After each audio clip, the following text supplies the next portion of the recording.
الحمدللہ رب العالمین والصلاة والسلام علی سید المرسلین اما بعد فاعوذ باللہ من الشیطان الرجیم بسم اللہ الرحمن الرحیم الصلاة والسلام علیک یا رسول اللہ وعلی آلک واصحابک یا حبیب اللہ الصلاة والسلام علیک یا نبی اللہ وعلی آلک واصحابک یا نور اللہ۔ فیضان قرآن کے سلسلے میں حاضر ہیں اور آج سورۃ الکہف کی آیت نمبر 100 سے قرآن پاک کا درس سنیں گے، اور اس کے بعد پھر سورہ مریم شروع ہوگی تو اس کی ابتدا سے قرآن پاک کا درس سنیں گے۔ یہاں پر آیت نمبر 100 کے شروع سے اللہ تبارک و تعالی نے جہنم کا تذکرہ فرمایا، اور جہنم جن کا ٹھکانہ ہے اللہ تعالیٰ نے ان کا بیان کیا۔ پھر اس کے بعد جنت کا بیان کیا، اور جنت جن کا ٹھکانہ ہے اللہ تعالیٰ نے ان کا بیان کیا۔ ارشاد فرمایا بسم اللہ الرحمن الرحیم وَعَرَضْنَا جَهَنَّمَ يَوْمَئِذٍ لِلْكَافِرِينَ عَرْضًا الَّذِينَ كَانَتْ أَعْيُنُهُمْ فِي غِطَاءٍ عَنْ ذِكْرِي وَكَانُوا لَا يَسْتَطِيعُونَ سَمْعًا۔ اور ہم اس دن جہنم کافروں کے سامنے لائیں گے، وہ جن کی آنکھیں میری یاد سے پردے میں تھیں اور حق بات سن نہ سکتے تھے۔ چونکہ کافر دنیا میں اللہ تعالیٰ کی یاد سے پردے میں تھے، اس اعتبار سے کہ اصلاً ہی اللہ تعالیٰ کی آیات کو تسلیم نہ کرتے تھے، اور جس طرح اللہ تعالیٰ نے تسلیم کرنا ضروری قرار دیا تھا اس سے وہ غفلت میں پڑے ہوئے تھے کہ انکار میں پڑے ہوئے تھے۔ یعنی ان کی جو غفلت ہے وہ بصورت انکار ہے یا بصورت استہزاء ہے۔ تو جن کا یہ معاملہ تھا اللہ تعالیٰ ان کے بارے میں فرماتا ہے کہ ہم جہنم اس دن کافروں کے سامنے پیش کریں گے۔ اب مزید فرماتا ہے افحسب الذین کفروا ان یتخذوا عبادی من دونی اولیاء انا اعتدنا جہنم للکافرین نزلا۔ تو کیا کافر یہ سمجھتے ہیں کہ میرے بندوں کو میرے سوا حمایتی بنا لیں گے؟ بے شک ہم نے کافروں کی مہمانی کے لیے جہنم تیار کر رکھی ہے۔ اے محبوب تم فرماؤ کہ اے لوگو کیا ہم تمہیں بتا دیں کہ اعمال کے اعتبار سے سب سے زیادہ خسارے میں کون ہے؟ وہ لوگ الذین ضل سعیہم فی الحیات الدنیا وہم یحسبون انہم یحسنون صنعا۔ وہ لوگ جن کی ساری کوشش دنیا کی زندگی میں برباد ہو گئی، حالانکہ وہ یہ گمان کر رہے ہیں کہ وہ اچھا کام کر رہے ہیں۔ یہی وہ لوگ ہیں جنہوں نے اپنے رب کی آیات اور اس کی ملاقات کا انکار کیا، تو ان کے سب اعمال برباد ہو گئے۔ پس ہم ان کے لیے قیامت کے دن کوئی وزن قائم نہیں کریں گے، یہ ان کا بدلہ جہنم ہے، کیونکہ انہوں نے کفر کیا اور میری آیتوں اور میرے رسولوں کو ہنسی مذاق بنا لیا۔ یہ اللہ تعالیٰ نے کافروں کا انجام بیان کیا۔ ارشاد فرمایا کہ کافر کیا یہ سمجھتے ہیں کہ میری مخلوق میں سے کچھ لوگوں کو میرے علاوہ اپنا حمایتی بنا لیں گے؟ میرے مد مقابل کیا کوئی ان کافروں کی مدد کر سکتا ہے؟ بطور خاص جن بتوں کو یہ اپنا خدا سمجھتے ہیں اور میرا شریک قرار دیتے ہیں، کیا میرے مقابلے میں وہ بت ان کی حمایت کر سکتے ہیں؟ اور اللہ کے مقابلے میں تو اصلاً ہی کوئی حمایت نہیں کر سکتا۔ اللہ تعالیٰ کے نبی اور اللہ تعالیٰ کے ولی جو اللہ کی بارگاہ میں سفارش کریں گے، مسلمانوں کو نفع دیں گے، وہ اللہ تعالیٰ کے مقابلے میں نہیں ہوگا بلکہ اللہ تعالیٰ کی اجازت سے ہوگا۔ اللہ تعالیٰ انہیں اجازت دے گا تو اللہ کے نبی، اللہ کے ولی شفاعت کریں گے، لوگوں کی مدد کریں گے، ان کی مشکل کشائی فرمائیں گے، لیکن اللہ کے مقابلے میں کوئی بھی کسی کی کوئی مدد نہیں کر سکتا۔ کیا تمہیں پتہ ہے کہ اعمال کے اعتبار سے سب سے زیادہ خسارے میں کون ہے؟ وہ لوگ کہ جو اپنی طرف سے کوشش تو کرتے ہیں، جن کی کوششیں اپنی طرف سے کوشش تو کرتے ہیں لیکن ان کی کوششیں برباد ہو گئی۔ اپنے بتوں کی حمایتوں میں، اپنے بتوں کی خاطر یا جھوٹے خداؤں کی خاطر انہوں نے صدقہ و خیرات بھی کیا، انہوں نے بڑے اعمال بھی کیے، انہوں نے ان کے لیے بڑی قربانیاں بھی دیں، لیکن وہ اللہ کے لیے نہیں تھی، وہ جھوٹے خداؤں کے لیے تھی۔ تو یہ کوششیں کرنے کے باوجود ان کی کوششیں برباد ہو گئیں، تو گویا آخرت کا بھی خسارہ ہوا کہ صلہ کوئی نہیں ملے گا، اور دنیا کا بھی خسارہ ہوا کہ اتنی محنت بھی کی اور اس کا نتیجہ بھی انہیں کوئی نصیب نہ ہوا۔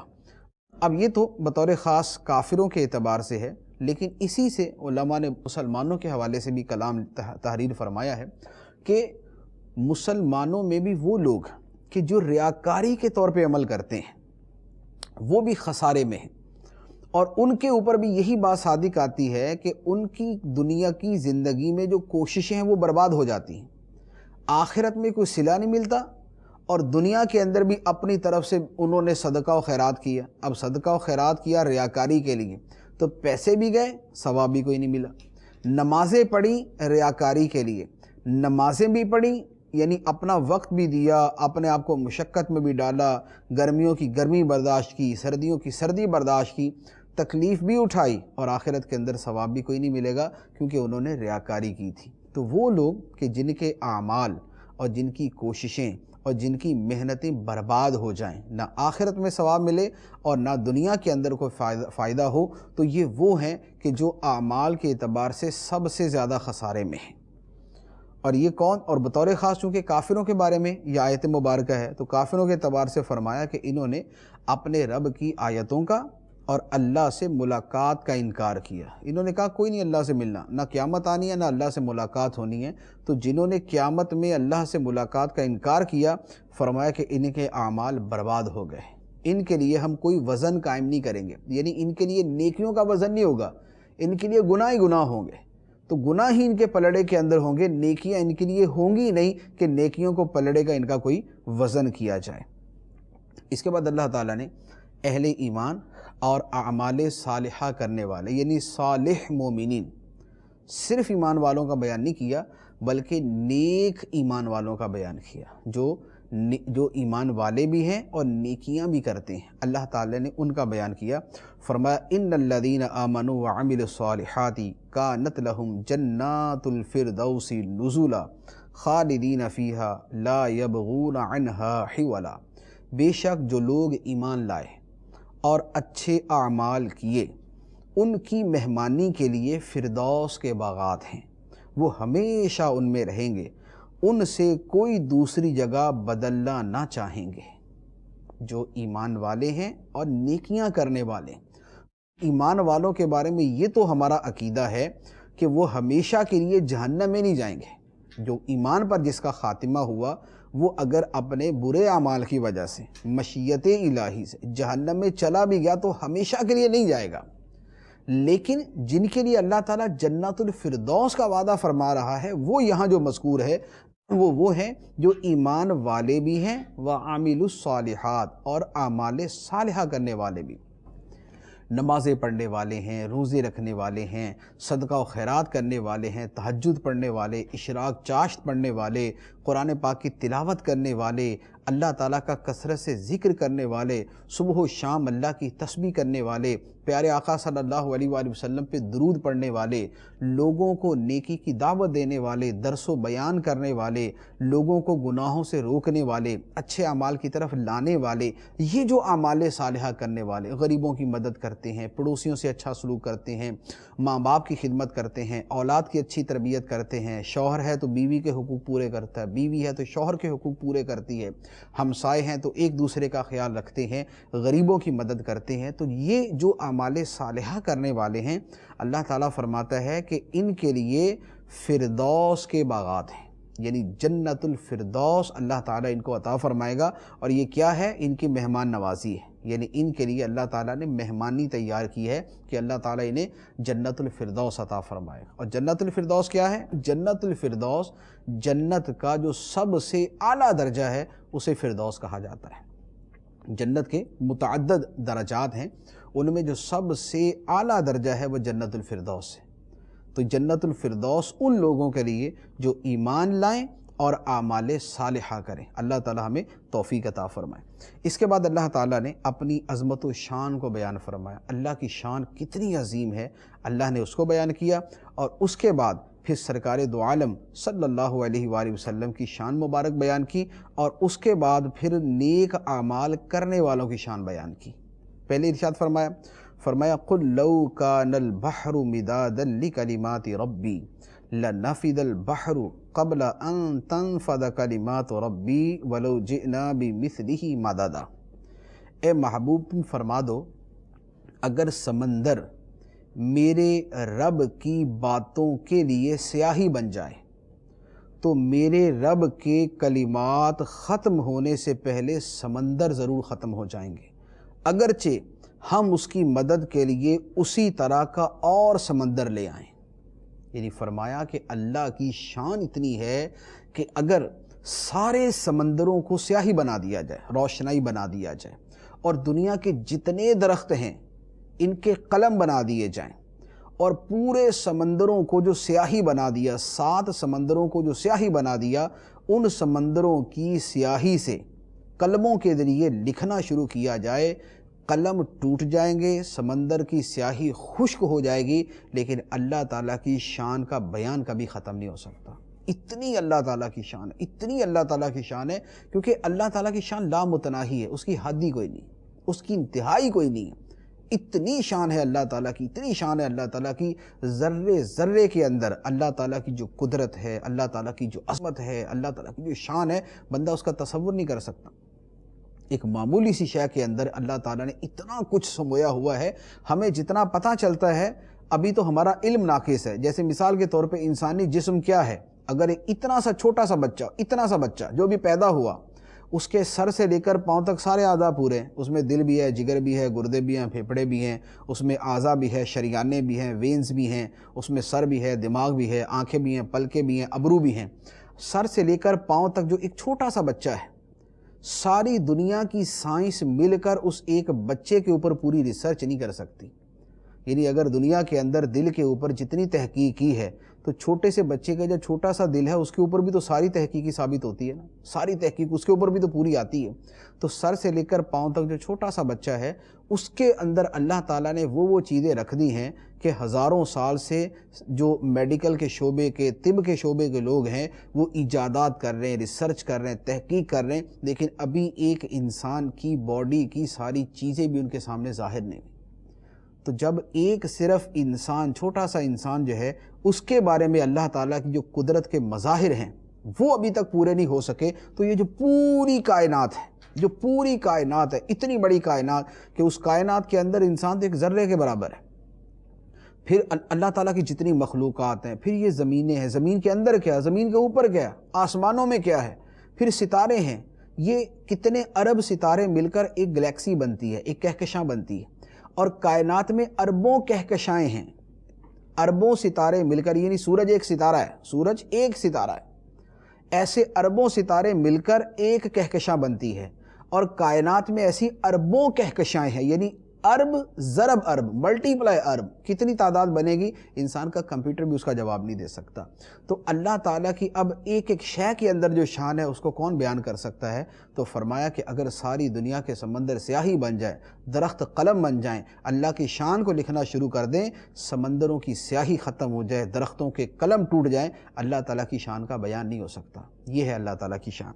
اس کے بعد پھر فرمایا کہ اتنے سمندر ہم اور بھی لے آئیں، یعنی یہ تو ہے نا کہ جو موجود سمندر ہیں اتنے بنا دیے جائیں، پھر اتنے سمندر اور لے آئیں، ان کی بھی روشنائی بنا دی جائے، ان کی بھی سیاہی بنا دی جائے، ان سے بھی لکھا جائے، وہ بھی ختم ہو جائیں گے، اللہ تعالیٰ کی شان کا لکھنا جو ہے وہ ختم نہیں ہو سکتا۔ اس کے بعد سرکار دو عالم صلی اللہ علیہ وآلہ وسلم کی ذات مبارکہ کا بیان ہے۔ فرمایا قل انما انا بشر مثلکم یوحا الی انما الہکم الہ واحد فمن کان یرجو لقاء ربہ فلیعمل عملا صالحا ولا یشرک بعبادت ربہ احدا۔ اے محبوب تم فرماؤ، میں ظاہری شکل انسانی میں تمہارے جیسا ہوں، ظاہری بشرے سے یعنی ظاہری صورت سے میں تمہارے جیسا ہوں، مجھے وحی آتی ہے کہ تمہارا معبود ایک ہی معبود ہے۔ جو شخص بھی اپنے رب سے ملاقات کی امید رکھتا ہو اسے چاہیے کہ نیک کام کرے اور اپنے رب کی عبادت میں کسی کو شریک نہ کرے۔ دو باتیں ارشاد فرمائی۔ پہلی بات فرمائی کہ اے محبوب علیہ السلام آپ لوگوں سے فرما دیں کہ ظاہری شکل و صورت میں تو میں تمہارے جیسا ہوں، لیکن حقیقت کے اندر تم سے بہت برتر ہوں۔ لیکن چونکہ لوگوں کو اپنے قریب لانا تھا تو اپنے قریب لانے کے لیے مانوس جملے بولے جاتے ہیں، تو سرکار علیہ الصلوۃ والسلام نے لوگوں سے فرمایا کہ میں ظاہری شکل و صورت میں تمہارے جیسا ہی ہوں، لہذا میرے قریب آ کر میری بات سنو۔ لیکن جو سرکار کی حقیقت ہے وہ کیا ہے وہ اللہ تعالیٰ ہی جانتا ہے۔ سرکار نے پھر جو اپنے تھے یہ تو سب کے سامنے کہہ دیا کہ میں تمہارے جیسا ہوں، لیکن جو خاص صحابہ کرام تھے ان کو سرکار فرمایا کرتے تھے ایکم مثلی، تم میں میرے جیسا ہے کون؟ بخاری شریف کی حدیث مبارک ہے، سرکار علیہ الصلوۃ والسلام نے ایک مرتبہ صوم وصال رکھنا شروع کیے۔ صوم وصال کا مطلب ہے کہ افطاری کی نہیں اور اگلا روزہ شروع کر دیا، پھر افطاری نہیں کی اور اگلا روزہ شروع کر دیا، یعنی بغیر کھانا کھائے مستقل روزے رکھنا شروع کر دیے۔ دیکھا دیکھی صحابہ کرام نے بھی شروع کر دیے، لیکن چند دن کے بعد صحابہ کرام کی تو ہمت جواب دے گئی۔ تو نبی کریم علیہ الصلوۃ والسلام نے پوچھا تمہیں کیا ہوا؟ عرض کی حضور آپ کو بغیر افطاری کے روزہ رکھتے دیکھا تو ہم نے بھی شروع کر دیا۔ تو سرکار نے فرمایا انی ابیت عند ربی یطعمنی ویسقینی ایکم مثلی، فرمایا کہ میں تو اپنے رب کے حضور رات گزارتا ہوں اور میرا رب مجھے کھلاتا ہے، میرا رب مجھے پلاتا ہے، تم میں میرے جیسا کون ہے؟ تو نبی کریم علیہ الصلوۃ والسلام نے بتا دیا کہ ظاہری شکل و صورت کے اندر میں تمہارے جیسا ہوں، لباس بشریت کے اندر آیا ہوں، لباس انسانیت کے اندر آیا ہوں، لیکن خدا نے جو میری حقیقت بنائی ہے اللہم اجعلنی نورا، اے اللہ مجھے نور بنا دے۔ تو سرکار دو عالم صلی اللہ علیہ وآلہ وسلم کی جو حقیقت مبارکہ ہے وہ تو نور ہے، اس حقیقت مبارکہ کو کما حقوہ کوئی پہچان ہی نہیں سکتا۔ تو فرمایا کہ ہاں اس ظاہری شکل و صورت میں تمہارے جیسا ہونے کے باوجود فرق یہ ہے کہ میری طرف اللہ تعالیٰ کی وحی ڈائریکٹ آتی ہے، خدا مجھے وحی ڈائریکٹ کرتا ہے اور وہ وحی میں تمہارے تک پہنچاتا ہوں، اور اس وحی کے اندر آیا ہے کہ تمہارا معبود ایک معبود ہے، ایک اللہ تمہارا معبود ہے۔ تو سرکار دو عالم صلی اللہ علیہ وآلہ وسلم ظاہری شکل انسانی میں لوگوں کی طرح ہونے کے باوجود اس بات میں مختلف ہیں کہ جبرائیل امین علیہ السلام آتے ہیں، سرکار تو دیکھتے ہیں کہ اور نہیں دیکھتا۔ سرکار اسلام ظاہری شکل و صورت کے اندر دوسروں کی طرح ہونے کے باوجود آپ کی شان یہ ہے کہ بقیہ تو فریاد کر رہے ہیں کہ یا رسول اللہ پانی عطا فرما دیں، اور سرکار صرف اپنا دستے مبارک پانی کے اندر رکھتے ہیں تو انگلیوں سے پانی کے چشمے جاری ہو جاتے ہیں۔ تو ظاہری شکل و صورت میں سرکار اسلام لوگوں جیسے ہیں، لیکن اس میں بھی ہزاروں اعتبار سے لاکھوں اعتبار سے فرق ہے، اور جو باطنی مقام و مرتبہ ہے اس کا تو بیان ہی نہیں ہو سکتا۔ اس کے بعد فرمایا کہ جو شخص اپنے رب سے ملاقات کی امید رکھتا ہو، جیسے ہم مسلمان ہیں، ہمیں امید ہے یعنی یقین ہے کہ ہمیں اللہ سے ملنا ہے، تو فرمایا کہ اسے چاہیے کہ اچھے عمل کیا کرے۔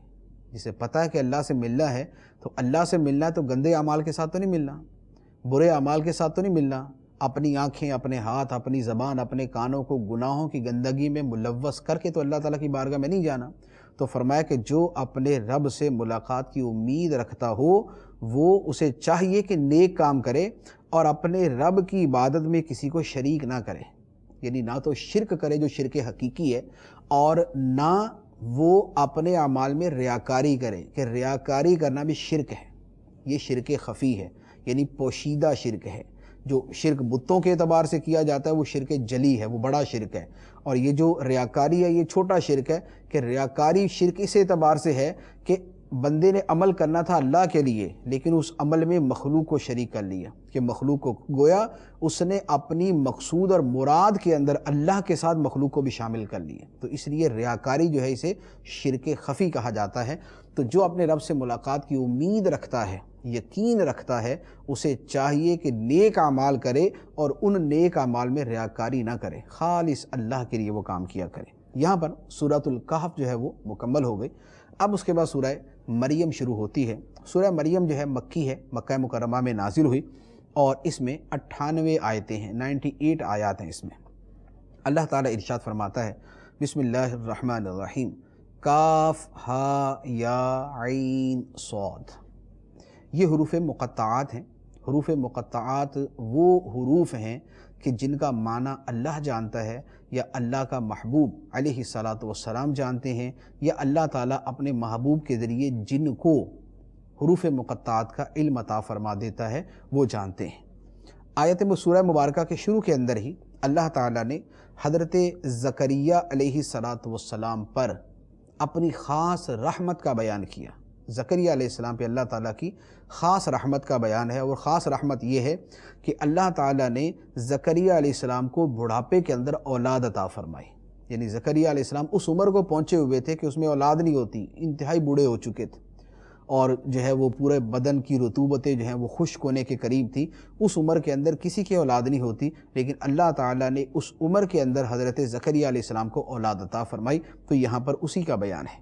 اللہ تعالیٰ ارشاد فرماتا ہے ذکر رحمت ربک عبدہ زکریا، یہ صورت تیرے رب کی اپنے بندے زکریا پر رحمت کا ذکر ہے۔ یہ کیا ہے؟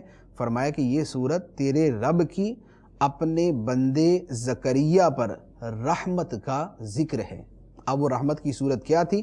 اللہ تعالیٰ فرماتا ہے اذ نادا ربہ نداء خفیہ، جب زکریا نے اپنے رب کو آہستہ سے پکارا، آہستہ سے پکارا، دعا کی۔ کیا دعا کی؟ عرض کی اے میرے رب، بے شک میری ہڈیاں کمزور ہو گئیں، میری ہڈیاں کمزور ہو گئیں، اور سر نے بڑھاپے کا شعلہ چمکا دیا، یعنی سر کے بال سفید ہو گئے، سر نے بڑھاپے کا شعلہ چمکا دیا کہ بال سفید ہو گئے، اور اے میرے رب ولم اکم بدعائک رب شقیہ، اور اے میرے رب میں تجھے پکار کر کبھی محروم نہیں رہا، اے اللہ تجھے پکار کے میں کبھی محروم نہیں ہوا، میں نے تجھے جو مانگا ہے تو نے مجھے عطا ہی فرمایا، میرے اوپر رحمت ہی کی ہے۔ اب عرض کرتے ہیں وَإِنِّي خِفْتُ الْمَوَالِيَ مِنْ وَرَائِي وَكَانَتِ امْرَأَتِي عَاقِرًا فَهَبْ لِي مِنْ لَدُنْكَ وَلِيًّا، اور بے شک میں اپنے بعد اپنے رشتہ داروں سے ڈرتا ہوں، اور میری بیوی بانجھ ہے، تو مجھے اپنے پاس سے کوئی ایسا وارث عطا فرما دے جو میرا جانشین ہو اور یعقوب کی اولاد کا وارث ہو، اور اے میرے رب اسے پسندیدہ بندہ بنا دے، اسے پسندیدہ بنا دے۔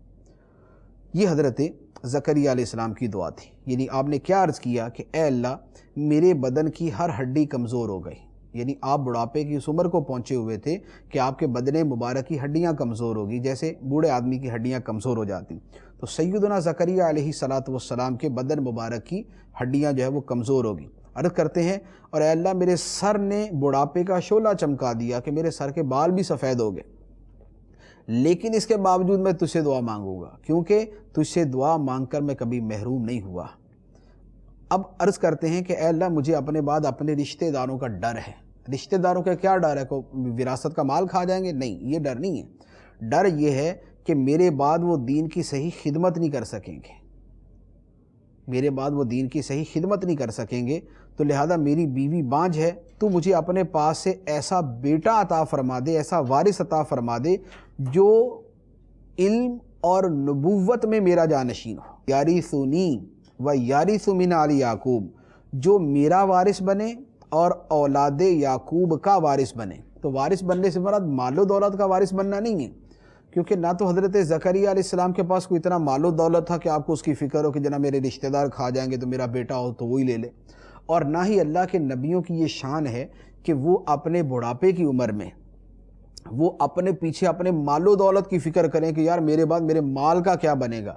یہ تو اللہ تعالیٰ کے ولی نہیں کرتے، اللہ کے نبی کیسے کر سکتے ہیں؟ تو اللہ کے نبیوں کی شان ہی نہیں ہے کہ وہ اپنے بعد اپنے مال کے بارے میں پریشان ہوں۔ اللہ کے نبیوں کی جو وراثت ہوتی ہے وہ علم ہوتا ہے، دولت نہیں ہوتی۔ نبی کریم علیہ السلام نے فرمایا کہ ہم نبی، سرکار نے فرمایا کہ ہم نبی درہم و دینار کی وراثت نہیں چھوڑتے، درہم و دینار کی وراثت نہیں چھوڑتے۔ تو یہ اللہ کے نبیوں کی شان ہی نہیں ہے کہ وہ اپنے پیچھے مال چھوڑے اور مال کے بارے میں فکر کریں کہ میرا کوئی وارث ہو، وہ میرا مال لے لے اور میرے مال کی حفاظت کرے اور اس کو اچھے طریقے سے استعمال کرے۔ نبیوں کی شان ہی یہ نہیں۔ تو یہاں پر وارث سے مراد ہے کہ علم، نبوت اور دین کی خدمت کے اندر میرا وارث بنے۔ رشتہ داروں کا جو کردار تھا وہ ایسا تھا کہ ان کے بارے میں امید نہیں تھی کہ وہ دین کی صحیح خدمت کر سکیں گے، تو عرض کی کہ اے اللہ علم و نبوت میں میرا بیٹا میرا جانشین بنا دے، جو صحیح طریقے سے دین کی تبلیغ کر سکے، دین کا پیغام آگے پہنچا سکے۔ اب اللہ تعالیٰ نے زکریا علیہ السلام کی دعا کو قبول فرما لیا، ارشاد فرمایا یا زکریا انا نبشرک بغلام اسمہ یحییٰ لم نجعل لہ من قبل سمیہ۔ اللہ تعالیٰ نے فرمایا اے زکریا ہم تجھے ایک لڑکے کی خوشخبری دیتے ہیں جس کا نام یحییٰ ہے، اس سے پہلے ہم نے اس نام کا کوئی دوسرا نہیں بنایا، یعنی یحییٰ علیہ السلام سے پہلے یحییٰ نام کا کوئی نہیں گزرا۔ تو ایک تو اس کا یہی معنی ہے، دوسرا اس کا معنی علماء نے یہ بھی بیان فرمایا ہے کہ اے زکریا ہم تمہیں ایک لڑکے کی خوشخبری دیتے ہیں جس کا نام یحییٰ ہے، اس جیسی صفات والا پہلے ہم نے کوئی نہیں بنایا، یعنی جو خوبیاں اللہ تعالیٰ نے حضرت یحییٰ علیہ السلام کو عطا فرمائیں وہ یحییٰ علیہ السلام سے پہلے اس انداز میں اتنی خوبیاں کسی کو نہیں عطا فرمائیں۔ یعنی اگرچہ دوسرے آپ سے افضل موجود ہیں، موسیٰ علیہ السلام آپ سے افضل ہیں، اور حضرت ابراہیم علیہ السلام آپ سے افضل ہے، نوح علیہ السلام آپ سے افضل ہیں، لیکن یہاں جو چند خوبیاں بیان کی گئی ان کے اندر حضرت یحییٰ علیہ السلام کو بے مثل بنایا۔ اب جب اللہ تعالیٰ نے خوشخبری دے دی کہ اے زکریا ہم تمہیں بیٹا عطا فرمائیں گے، تو اب حضرت زکریا علیہ السلام کو یعنی یہ تھا کہ کیسے ہوگا، میں تو بہت بوڑھا ہوں، بیوی بھی بانجھ ہے میری، آج تک تو اس کے اولاد نہیں ہوئی، تو اب اللہ تعالیٰ کیسے عطا فرمائے گا؟ کوئی نئے سرے سے شادی ہوگی یا میری بیوی نئے سرے سے جوان ہو جائیں گے، کیا ہوگا؟ تو عرض کی قال ربی انا یکون لی غلام وکانت امرأتی عاقرا وقد بلغت من الکبر عتیا۔ زکریا نے عرض کی اے میرے رب میرے لڑکا کہاں سے ہوگا حالانکہ میری بیوی بانجھ ہے اور میں بڑھاپے کی وجہ سے سوکھ جانے کی حالت کو پہنچ چکا ہوں۔ اللہ تعالیٰ نے فرمایا کذالک ایسا ہی ہوگا، تیرے رب نے فرمایا ہے کہ یہ میرے اوپر بہت آسان ہے، یہ میرے اوپر بہت آسان۔ اللہ تعالیٰ نے فرمایا کہ اے زکریا یہ بڑھاپے کے اندر اولاد عطا فرما دینا یہ میرے اوپر بہت آسان ہے، اور میں نے تو اس سے پہلے تجھے پیدا کیا حالانکہ تم کچھ بھی نہیں تھے، یعنی اے زکریا تم تھے ہی نہیں، تو میں نے تمہیں تب جو ہے وہ عدم سے وجود بخشا، تمہیں پیدا کر دیا، اب تو تم اور تمہاری بیوی موجود ہیں، تو ان سے میں دوبارہ جو ہے وہ نیا بیٹا پیدا کر دینا میرے لیے کیا مشکل ہے۔ حضرت زکریا علیہ السلام نے مزید عرض کی قال رب اجعل لی آیہ قال آیاتک اللہ تکلم الناس ثلاث لیال سویہ۔ زکریا نے عرض کی اے میرے رب میرے لیے کوئی نشانی مقرر فرما دے۔ اللہ نے فرمایا تیری نشانی یہ ہے کہ تم بالکل تندرست ہوتے ہوئے بھی 3 رات دن تک لوگوں سے کلام نہ کر سکو گے۔ یعنی زکریا علیہ السلام نے عرض کی یا اللہ ٹھیک ہے مجھے اولاد عطا کی جائے گی، تو اب میری بیوی کے حاملہ ہونے کی نشانی کیا ہے کہ وہ حاملہ ہوگی؟ تو اللہ تعالیٰ نے فرمایا کہ نشانی یہ ہوگی کہ جب تمہاری بیوی حاملہ ہوگی تو تم بالکل تندرست ہونے کے باوجود 3 دن تک لوگوں سے کلام نہیں کر سکو گے۔ یعنی اللہ کا ذکر کرنا چاہو گے تو کرو گے، تسبیح بیان کرنا چاہو گے تو کرو گے، لیکن لوگوں سے بات چیت کرنا چاہو گے تو نہیں ہو سکے گی۔ تو یہ ایک بڑی دلچسپ سی صورتحال ہے کہ زبان ہر ذکر الہی کے لیے تو جاری ہے لیکن لوگوں سے بات چیت کرنے کے لیے جاری نہیں۔ تو فرمایا کہ یہ ہے نشانی۔ تو اب اس کے بعد پھر وہ نشانی والا دن آ گیا، یعنی حضرت آپ کی زوجہ محترمہ جو ہے وہ حاملہ ہو گئیں اور آپ کی زبان مبارک جو ہے وہ لوگوں سے کلام کے اعتبار سے خاموش ہوگی، یعنی اس پر کلام جاری نہیں ہوتا تھا۔ تو اللہ تعالیٰ نے فرمایا فخرج علی قومہ من المحراب فَأَوْحَىٰ إِلَيْهِمْ أَن سَبِّحُوا بُكْرَةً وَعَشِيًّا، پس وہ اپنی قوم کی طرف مسجد سے باہر نکلے تو انہیں اشارے سے کہا کہ صبح و شام تسبیح کرتے رہو، یعنی آپ بول تو سکتے نہیں تھے، تو اپنی محراب سے اپنی مسجد سے باہر نکلے اور قوم کو اشارے سے فرمایا کہ صبح و شام تسبیح کرتے رہو۔ کیوں فرمایا؟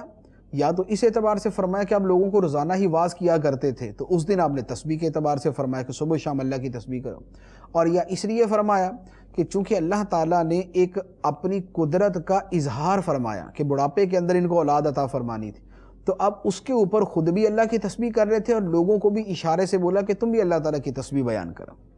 اب اس کے بعد پھر حضرت یحییٰ علیہ السلام کی ولادت ہو گئی۔ اب یہ جو پورا واقعہ بیان کیا اس کے نتائج کیا ہیں، یعنی اس کے اندر کیا بیان ہوا ہے؟ ایک تو اس میں اللہ تعالیٰ کی قدرت کا بیان ہے کہ اللہ تعالیٰ قادر مطلق ہے، وہ چاہے تو لاکھوں جوان جوڑوں کو بھی اولاد عطا نہ فرمائے، اور چاہے تو بوڑھوں کو بھی عطا فرما دے، اس کی شان بلند ہے، اس کی قدرت بڑی عظیم ہے۔ دوسری بات، اللہ تعالیٰ کے نبیوں کی مقبولیت کا پتہ چلا کہ اللہ کے نبی حضرت زکریا علیہ السلام نے بڑھاپے کی عمر کے اندر اللہ تعالیٰ سے دعا کی، اللہ تعالیٰ نے اس عمر کے اندر بھی ان کی دعا قبول فرمائی۔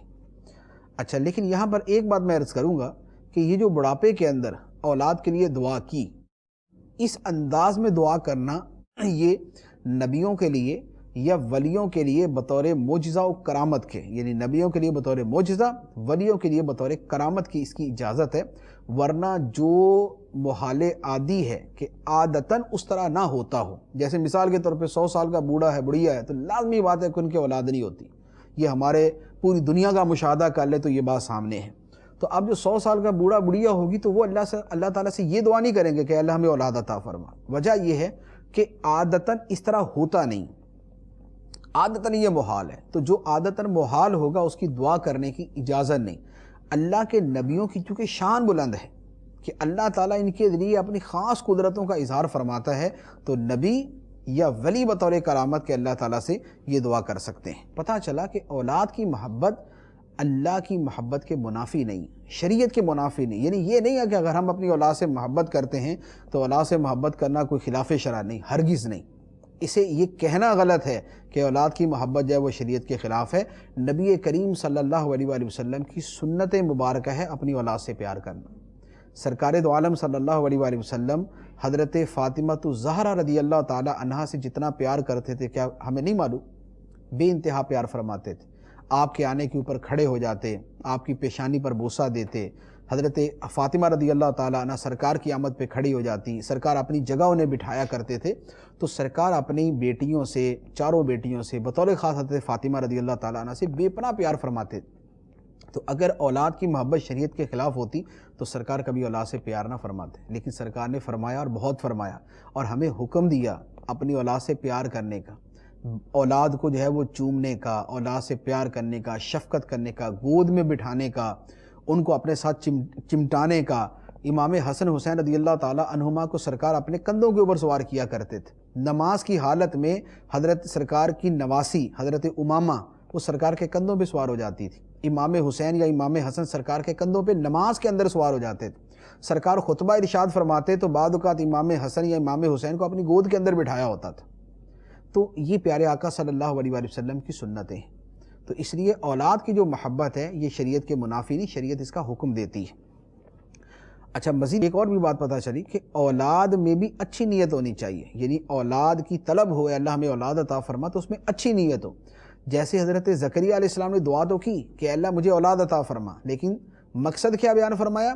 یارثنی و یارث من آل یعقوب، کہ وہ میری اولاد میری وارث بنے، میرا بیٹا میرا وارث بنے۔ کس کام کے اندر؟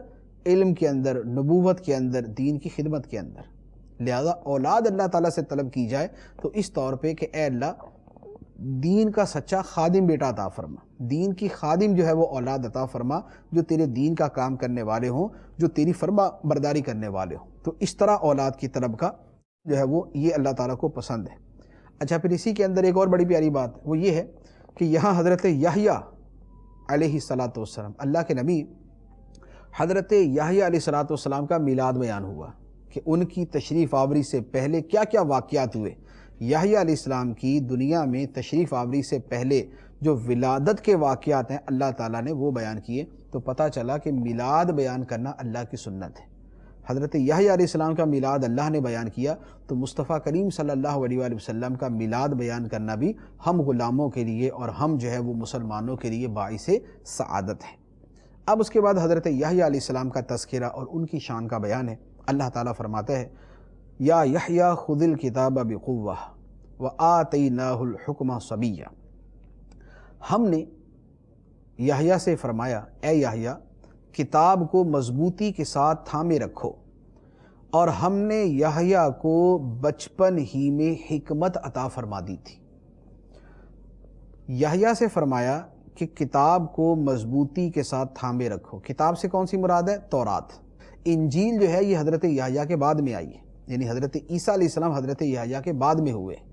تو تورات کے بارے میں یہاں فرمایا گیا کہ اے یحییٰ کتاب کو یعنی تورات کو مضبوطی کے ساتھ تھامے رکھو۔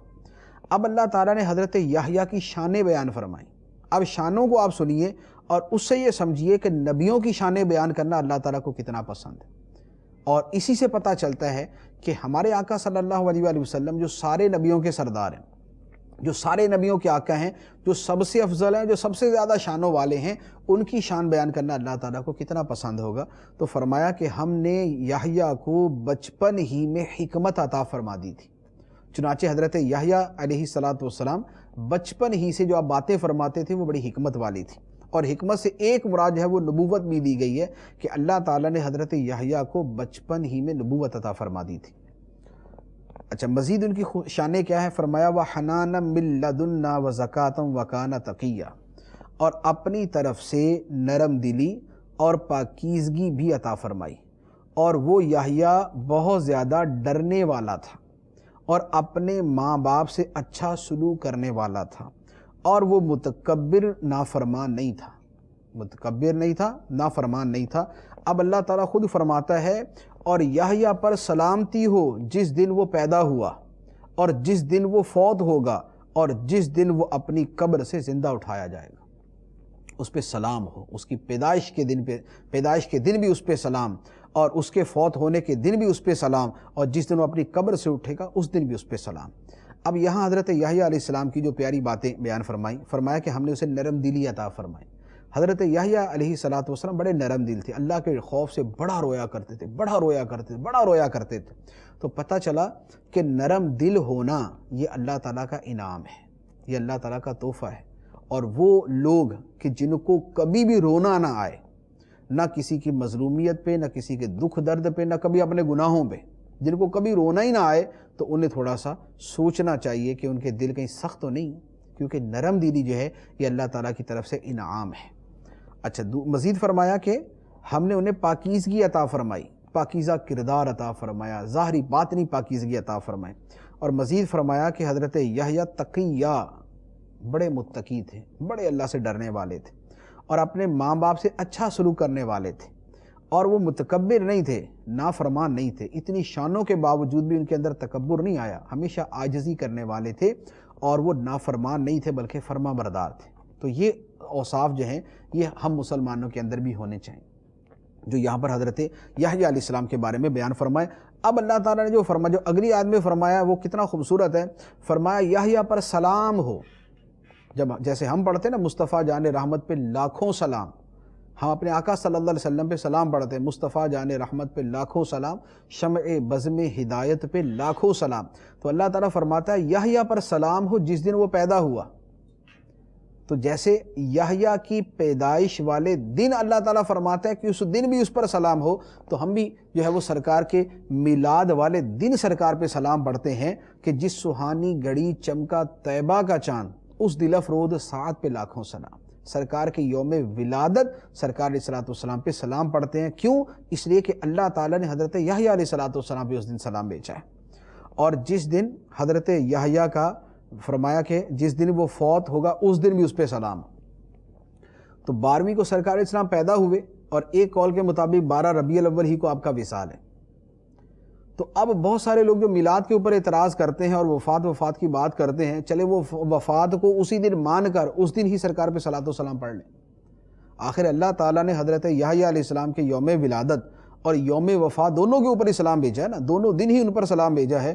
تو جو میلاد کو نہیں مانتے، وفات کا جو ہے وہ زیادہ جو ہے وہ کرتے ہیں، نہیں جی وفات ہوئی تھی، تو ٹھیک ہے، چلے وہ اسی دن کا اعتبار کر کے ہم سرکار کا میلاد اور یوم وصال دونوں کے اوپر ہی سلام بھیجتے ہیں۔ تو میلاد کو نہیں مانتے تو کم از کم سرکار کے یوم وصال کے اوپر ہی سرکار پہ صلاۃ و سلام بھیج لیا کرو۔ اور تیسری بات کہ جس دن حضرت یحییٰ اپنی قبر سے اٹھیں گے، فرمایا اس دن بھی ان پر سلام ہو۔ اعلیٰ حضرت نے بڑی خوبصورت بات سرکار دو عالم صلی اللہ علیہ وآلہ وسلم کے بارے میں جو ہے وہ لکھی ہے۔ فرماتے ہیں کہ کاش محشر میں جب ان کی آمد ہو اور بھیجیں سب ان کی شوکت پہ لاکھوں سلام۔ یعنی جو اللہ تعالیٰ نے حضرت یحییٰ علیہ السلام کے بارے میں فرمایا کہ جس دن وہ قبر سے اٹھیں گے اس دن ان پر سلام ہو، تو اعلیٰ حضرت اپنے آقا کی شان میں عرض کرتے ہیں کہ کاش محشر میں جب ان کی آمد ہو اور بھیجے سب ان کی شوکت پہ لاکھوں سلام۔ تو ہم بھی سرکار دو عالم صلی اللہ علیہ وآلہ وسلم پہ صلاۃ و سلام عرض کرتے ہیں، آپ کے یوم ولادت پر بھی، آپ کے یوم وصال کے اوپر بھی، اور جس دن آپ اپنی قبر انور سے محشر کے دولہا بن کے نکلیں گے اس دن بھی ہم سرکار کے اوپر صلاۃ و سلام عرض کرتے ہیں۔ اس کے بعد اللہ تبارک و تعالی نے حضرت عیسیٰ علیہ السلام کا جو ہے وہ تفصیل کے ساتھ تذکرہ فرمایا آپ کی ولادت کا۔ اس کے اوپر انشاءاللہ عز و جل ہم اپنے اگلے سلسلے کے اندر کلام کریں گے۔ اللہ تبارک و تعالی ہمیں اپنے پیاروں کی محبت عطا فرمائے، انبیاء کرام علیہم السلام سے سچی محبت عطا فرمائے، اور بطور خاص آقا کریم صلی اللہ علیہ وآلہ وسلم کی سچی محبت عطا فرمائے۔ اسی محبت میں جینا اور مرنا ہمیں نصیب فرمائے، آمین بجاہ النبی الامین صلی اللہ علیہ وسلم۔